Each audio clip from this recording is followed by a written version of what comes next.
एक समय की बात है। एक गांव में एक किसान रहता था। उसके पास दो जानवर थे, एक घोड़ा और एक गधा। घोड़ा सुंदर, तेज और शक्तिशाली था, जबकि गधा सीधा सादा, मेहनती, लेकिन थका हुआ और साधारण दिखने वाला था। किसान घोड़े का उपयोग सवारी और खेतों में हल चलाने के लिए करता था। वहीं गधे को वह बोझा ढोने के काम में लगाता था।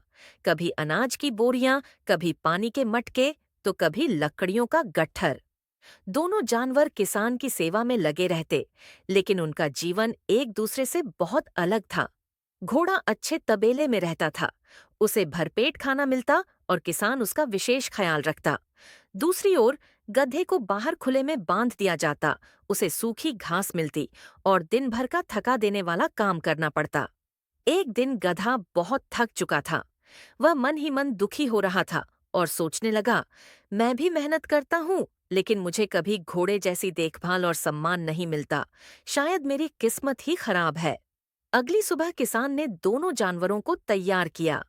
वह गांव से शहर कुछ सामान बेचने जा रहा था। गधे पर भारी बोरे लाद दिए और घोड़े पर सिर्फ किसान बैठ गया। रास्ता लंबा और कठिन था। धूप तीखी थी और रास्ता ऊबड़ खाबड़। चलते चलते गधा थकने लगा। उसने घोड़े से कहा, भाई, क्या तुम थोड़ा सा मेरा बोझ उठा सकते हो? मैं बहुत थक गया हूँ। घोड़ा अपनी अकड़ में बोला, मैं सवारी के लिए हूँ, तुम्हारे जैसे बोझ ढोने के लिए नहीं। तुम अपना काम खुद देखो। गधे ने कुछ नहीं कहा और चुपचाप चलता रहा।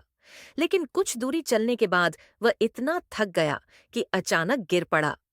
किसान दौड़कर आया, देखा तो गधा बेहोश हो गया था। अब किसान के पास कोई चारा नहीं था।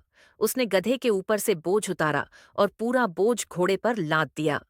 ऊपर से खुद भी घोड़े पर चढ़ गया। अब घोड़े को न केवल गधे का सारा वजन उठाना पड़ा, बल्कि किसान का भी भार झेलना पड़ा। थोड़ी देर बाद घोड़ा भी हाँफने लगा और सोचने लगा, काश मैंने थोड़ा गधे का बोझ बांट लिया होता तो आज ये हालत न होती। शाम तक जब वे गांव लौटे तो घोड़ा थका हारा और बिल्कुल चुप था। उसने उस दिन एक बड़ा सबक सीखा। जब समय रहते हम दूसरों की मदद नहीं करते, तो भविष्य में वही बोझ हमें उठाना पड़ सकता है। गधा धीरे धीरे ठीक हो गया और घोड़ा अब कभी घमंड नहीं करता था। दोनों जानवर अब मिलकर काम करते थे, एक दूसरे की मदद करते, आराम बांटते, और किसान भी अब दोनों का बराबर ध्यान रखता था।